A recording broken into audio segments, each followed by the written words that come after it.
Mike Hammer #1. So I was walking through the comic book store. It was getting late. The sun was hanging low in the sky. The people, they were giving me strange looks. It was like somebody had spilled an entire bottle of ink all over the desk and the ink blot just wasn't soaking it up. But then I found it, there, on the shelf waiting for me. I looked at it. It looked back. And that's when the trouble began. Mike Hammer #1. It took me a couple of weeks to find this thing.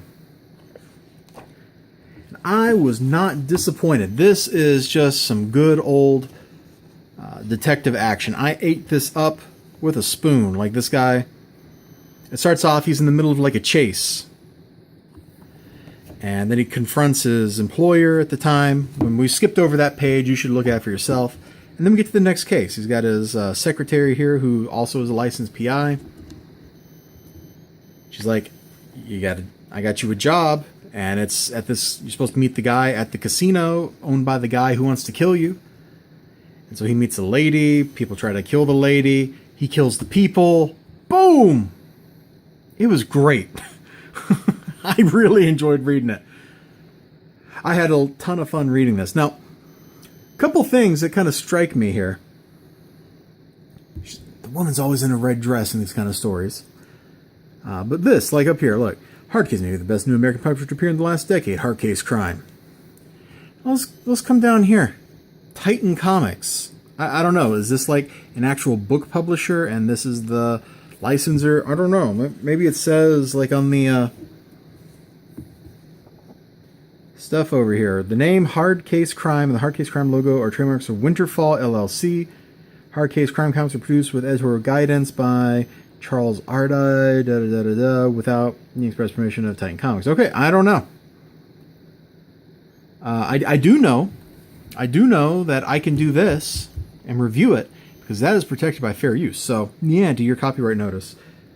100 years. Anyway, it was a lot of fun. I don't want to talk too much about it because this is the kind of story where if somebody tells you what's going on, it's going to ruin it. You know, it's a detective story. If you don't go through the story yourself, you're missing on it. Man, these pages are really thick paper. I'm going to just flip it open till I hear while I talk. Because I think this kind of sums it up. It's not that kind of trouble. They're going to kill me. There's some flirting here. This is totally like old school detective stuff. It's great.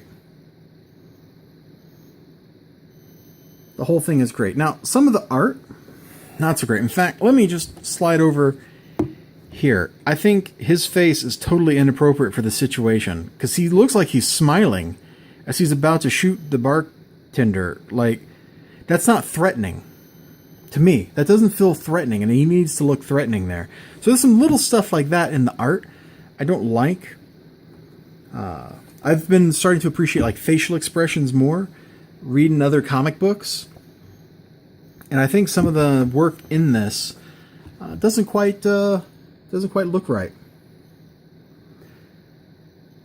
But I'm going to buy the next issue. I'm not even going to think about it. When I see this next issue, which I think is soon, because this took me a couple of weeks to find. When I find that next issue, #2 rolls around, and you can't see where I'm pointing. I'm pointing at the #1. Let's push it up. There we go. When I find #2, I am buying it. No questions asked. So can I recommend this? I think so. If you're into any kind of detective fiction, this is something that you should be reading.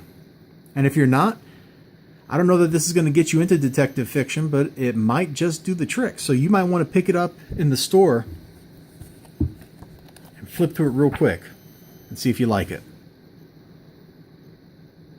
And that's my word. I'll see you guys next time. You have a great day. Remember to like, comment, and subscribe. Until next time, bye-bye.